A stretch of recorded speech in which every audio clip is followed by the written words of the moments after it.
এই খুনের দায় দায়িত্ব তারেক জিয়াকে গ্রহণ করতে হবে।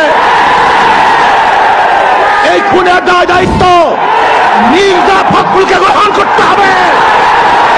এই খুনের দায় দায়িত্ব বিএনপিকে গ্রহণ করতে হবে। চাঁদা নিলে পুরস্কার, ধরা পড়লে বহিষ্কার, ভাইরাল হলে গ্রেফতার। কি ভেবেছেন বাংলাদেশের মানুষ বোকা? আজকে আমাদেরকে জিম্মি করে ফেলছে। দল এই খুনের দায় দায়িত্ব গ্রহণ করবে না। আমি স্পষ্ট ভাষায় বলতে চাই, এই খুনের দায় দায়িত্ব তারেক জিয়াকে গ্রহণ করতে হবে। এই খুনের দায় দায়িত্ব মির্জা ফখরুলকে গ্রহণ করতে হবে।